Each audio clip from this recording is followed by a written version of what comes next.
My question is to the Associate Minister of Education. What recent announcements has he made about the opening of new charter schools across New Zealand? Mr. Speaker, thank you, Mr. Speaker. Very exciting announcements. 3 new charter schools announced this week so far, taking the total number to 14, with more to come later in the week. These include Eltham in Wellington, a school focused on classical education, Aotearoa Infinite Academy, a school focused on remote education, and Te Aratika, a school in Hawke's Bay focused on giving vocational pathways to Māori and Pacific students who have been disengaged from education. Mr. Speaker, that's 3 quite different aspirations and communities, all joined together by the simple idea that one size does not fit all. Many students would like school to be different, and the ideas that exist within communities can be harnessed within the charter school framework, which gives the same funding, much greater autonomy and much higher accountability for attendance and achievement, so that each child can realise their full potential. Supplementary, Mr. Speaker. Who will benefit from the newly announced schools? Mr. Speaker, it will be students who have aspirations not met by the system as we currently know it, because one size does not fit all. When I think about this policy, I'm always reminded of Clarence Beebe's quote that the government's intention, broadly expressed, is that every child, whether they be rich or poor, boy or girl, or from town or country, will have an education that extends them to the fullest extent of their powers.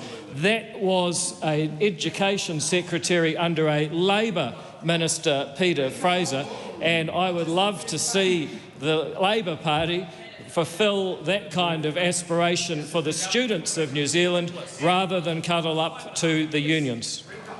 Supplementary, Mr. Speaker. Supplementary. Point of order. I know what you're going to say, but make your point of order. So, this is a point that you have ruled on consistently. Yes, and I did yesterday. Yep. And yet it's occurring again. And the member himself actually pointed out to me that that was not acceptable. That last comment is not acceptable in an answer from a government. It's an accusation that shouldn't be made. Point of order, Mr. Speaker. Speaking to the point of order. Yes. The standing order prevents members from asking questions with the intent of attacking the opposition. I don't believe there was any such intent on the part of the member asking the question, nor me, until I faced heckling from the other side, which I responded to very well, I thought. Well, you may think so, but I'm going to ask you to withdraw the comment. Mr. Speaker, I withdraw any comment applicable. Thank you, Mr. Speaker. Are charter schools addressing wider education problems in New Zealand? Mr. Speaker, absolutely.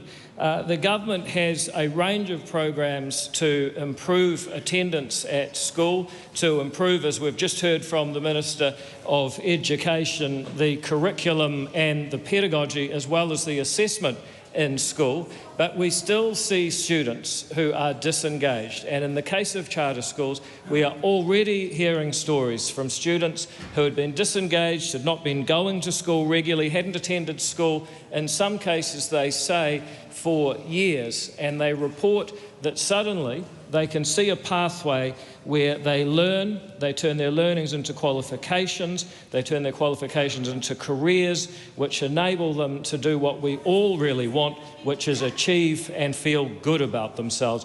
That is the ultimate problem that we're tackling, and we're very proud to be doing it. Supplementary, Mr. Speaker. Supplementary. Yep. Will more charter schools be announced? Mr. Speaker, yes, many more charter schools will be announced.